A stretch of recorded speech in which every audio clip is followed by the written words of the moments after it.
Hey, what's up, NBA fans out there around the world? This is the one, the only Mark Spencer. I'm back here for an NBA trade rumors, trade deadline morning update for this day of February the 20th, 2014. It's approximately 9 o'clock on the West Coast, and I believe it's 12 Eastern on the eastern side of the country. So, folks, absolute latest, there has been a trade that went down yesterday. Actually, two big trades. One trade that saw Marcus Thornton go from the Sacramento Kings to the Brooklyn Nets for Jason Terry and Reggie Evans. This is actually a pretty big deal. No draft picks were involved in this deal, but when you really think about this deal, I think this is a deal that helps out both teams. You know, both teams needed a little bit of a, what we can call a little bit of a step up in terms of chemistry. I just still haven't think it worked out for Jason Terry going from the Boston Celtics to the Nets with Kevin Garnett and Paul Pierce.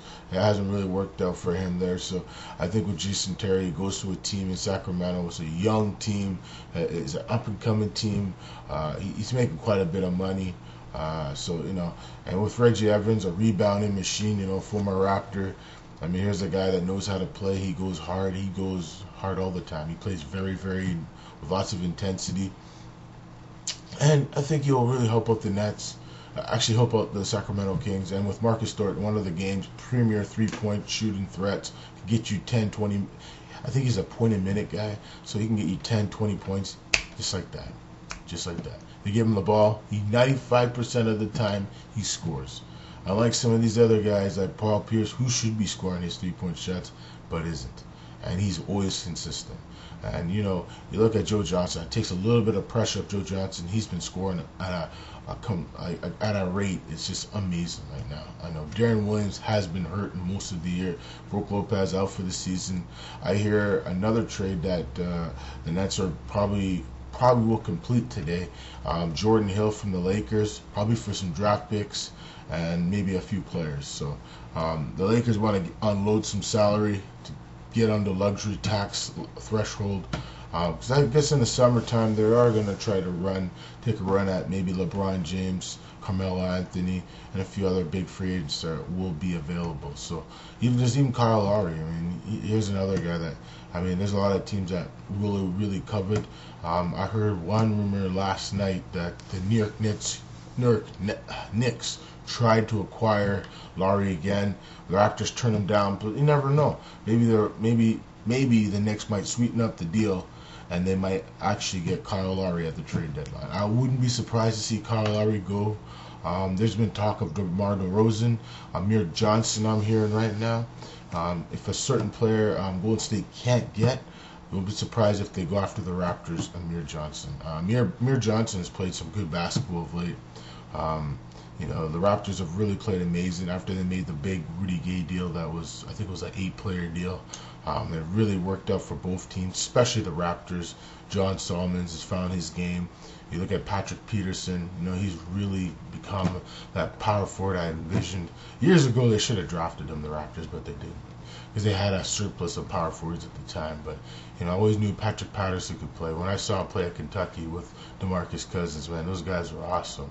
And, he's showing that potential now in the NBA. Look at John Wall, another former Kentucky player that played in Kentucky with that same team, and he wins the slam dunk competition. This superstar he's starting to get it done. His 3-point shot's getting better. His shooting is getting better. It just takes time for a guy that is one of the most talented players this game's ever seen. He got Damian Lillard, another up and coming star, he went to Weaver State, man. Where's Weaver State?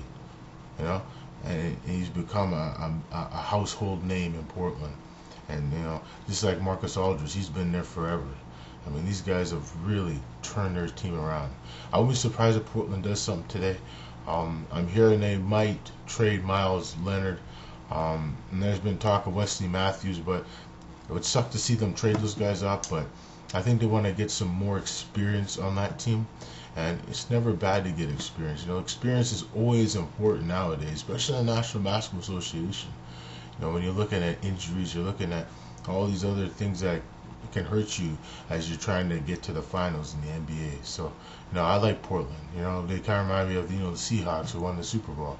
They have that type of character. They have that type of belief that anything is possible. Anything is still possible.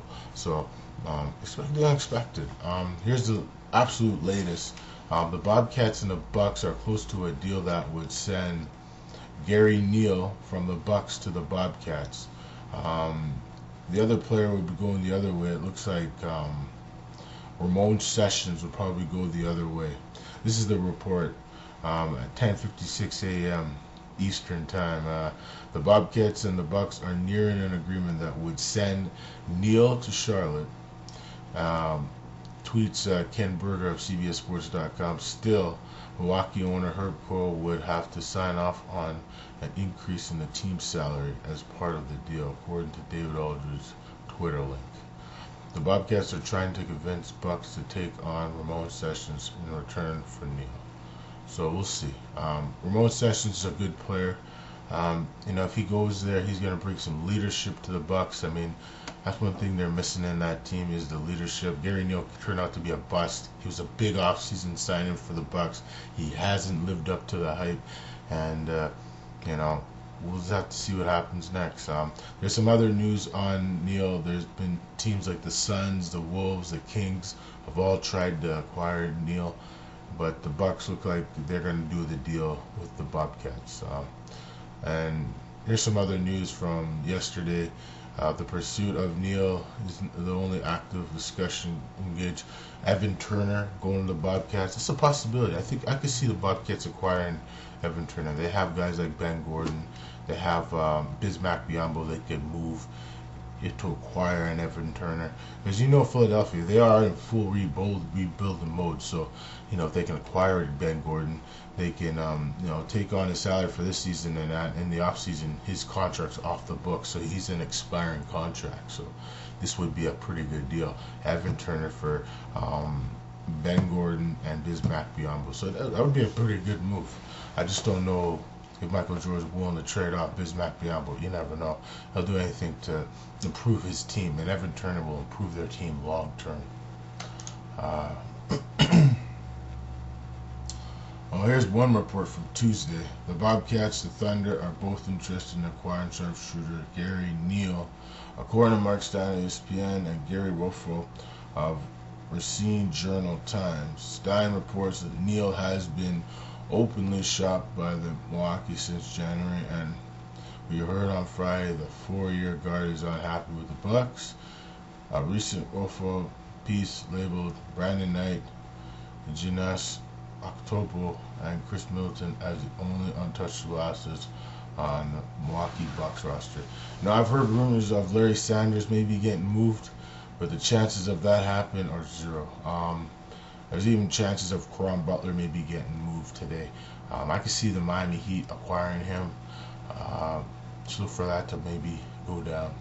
Here's some more news on the Cleveland Cavaliers.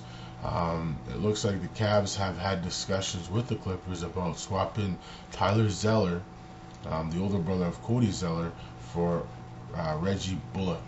Reports on Brian Windhorst of ESPN.com.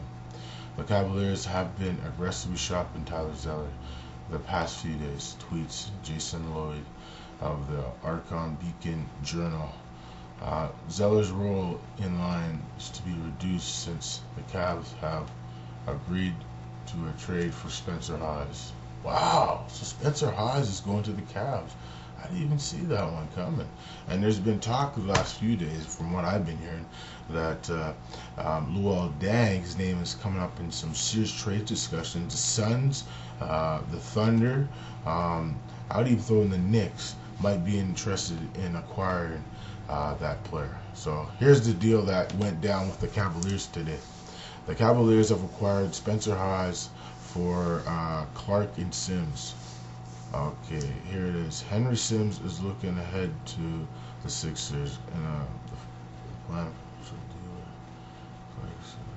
Okay, so this is the deal. Earl Clark is heading to Philadelphia. According to TNT's David Aldridge, there has to be at least one player involved from the Cleveland side.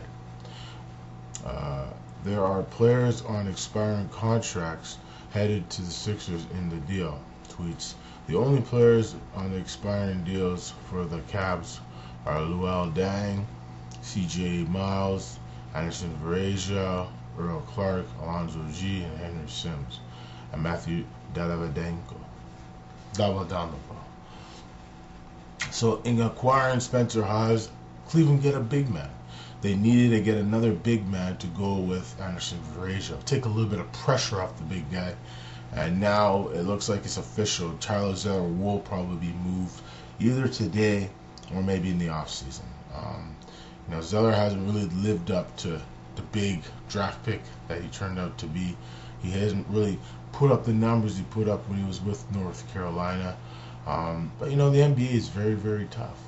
You have to be very, very good in this game, and we'll see what happens. There's some other news with the Sixers. The Sixers have been holding out for a first-round pick for Hawes, and along with Evan Turner and Thaddeus Young. Don't be surprised to see the Chicago Bulls get Thaddeus Young today. I got a good feeling that the Chicago Bulls, after beating the Raptors yesterday, they are definitely going to be looking to grab a player to help them make the playoffs and see what happens. Is maybe if they make the playoffs, maybe there's a 5% chance Derrick Rose might play. So we'll see what happens here. Oh, we got some breaking news. It looks like the Kings and the Heat strike a deal for Roger Mason Jr. The Kings will acquire Roger Mason Jr. Subsequently waive him, reports Ken Berger of CBSSports.com. Ira Redeman of the Sun Sentinel suggests that the Heat will send cash and considerations. Send cash to confirmation. Well, I guess just to make the money equal on both teams. So the Heat will drop to 14 players with the deal, allowing them to bring in someone else to avoid signing another trade player.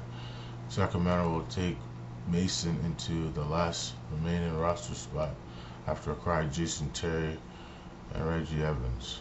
Okay, so we'll see what happens. They might waive Roger Mason Jr., but I doubt it. They'll probably keep him. We'll see. I don't know what the Heat are up to. It looks like they're going to get Caron Butler. If Caron Butler gets waived today, or he even gets traded, if he gets traded, he'll probably go to the Heat. And he's a veteran player who could really, in my opinion, help out a lot of teams. And there's some more news on Luol Deng. Cleveland is definitely looking to trade him because he will not re-sign with them. That's the reason they traded him for. They gave up quite a bit for him. They gave up a #1 pick. They gave up a couple good players. So you really think about this, man. Cleveland's just trying to get something for Luol Deng, and I won't be surprised by the end of the day they do get something for him. Watch out for the Knicks, the San Antonio Spurs, the Oklahoma City Thunder, and they need Deng. Luol Deng would be a good rental for them, even though they'll probably cost him a pick and maybe a Jeremy Lamb. I think if you're Oklahoma City, you go make this deal, and don't even think about it. You just make the deal, because if you really want to win, you got to prove to your fans you want to win. And another trade that happened yesterday was the Warriors acquiring Steve Blake for Ken Bazemore and Marshawn Brooks. The Lakers are kind of in a rebuilding mode, reshuffling the deck, bringing in some cheaper contracts. Is I think this summer or next summer they're going to be shopping, and I have a feeling this summer we'll take a run at LeBron James, Carmelo Anthony, and the rest of the free agents who will be available in the off season. So, that's all I got for this update, folks. Thanks for watching. We'll see you next time for NBA trade rumors, trade deadline day update. This is Mark Spencer for Early Morning Update. We'll see you in the future. Bye-bye.